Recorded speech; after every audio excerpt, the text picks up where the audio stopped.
RSL Insider presented by AT&T. I'm your host, Brian Dunseth. Real Salt Lake through to the CONCACAF Champions League semifinals after Tuesday night's 4-1 win over the Columbus Crew at Rio Tinto Stadium. Jason Kreis and company having to wait until late Thursday night to find out the winner between Olympia and Saprissa. That match taking place in Honduras. A 2-1 win in favor of Saprissa, taking that to a 3-1 aggregate result. Saprissa through to the next round. That means that Real Salt Lake will face Saprissa at home starting March 15th. A little bit of a twist in this matchup. Costa Rican international Real Salt Lake forward Alvaro Saborio starting his career with Saprissa. It's going to be a very important match for me because they are my old team, and then I have a lot of friends in that team, so we expect to win, and then we will see. I think it's always a bonus to have players that are familiar with that area, with Central American soccer. So obviously Sabo played there. He started his career there and played there I think 5 years. So I think he knows exactly how they play and what they're all about. A huge match for the club, for the franchise, and then we have to focus and win the match and pass the round. I think it'll help somewhat because he knows some of the players, obviously. I don't know how many of the players he actually played with, but I do know that he has some comfort with them, and was training with them a year ago this time when we went down and first got to meet Sabo. Jason has been asking him questions, and we came out today in practice and kind of lined up in their formation and with their tendencies with some of their players. So it's an added bonus for us.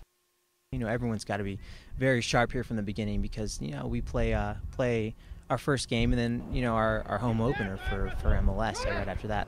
Experience is huge right now.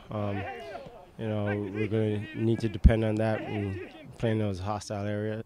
But I think with Nikki and Kyle, they've experienced some of it with the national team, so it's going to help, and especially when playing away from home, limit our mistakes and try and get those early goals or our chances to put them away. There's a lot of guys are going to have to step up just like last year, and fortunately we've got the strength and the depth to do that. Whatever I can bring to the table, I'm for sure gonna try to help everyone out. You guys are taking a basically 3-night trip to Arizona, get 2 games against Sporting KC. How important is it for guys like Tony Beltran and Borges to get another 90 minutes, and then for some of the younger players on the bubble to kind of work their way into the lineup? Yeah, we've had an interesting preseason because we haven't had nearly as many matches as most of the other teams and nearly as many matches as we typically have in our preseason. So I haven't really been afforded the opportunity to get guys chances and to give guys the opportunity to show that they belong in the starting lineup or that they really want to fight for things. So it's good for us in that regard. It's also very good for us because I would never want to have 2 weeks off between matches. And so I'm really thankful that our club has stepped up to spend the money and send us down there to get 2, I think, very critical matches to prepare us for next week against Saprissa. I mean, Arizona is a great opportunity to go out there and be with the team on the field for 90 minutes and contribute and play our game, get back to where we should be.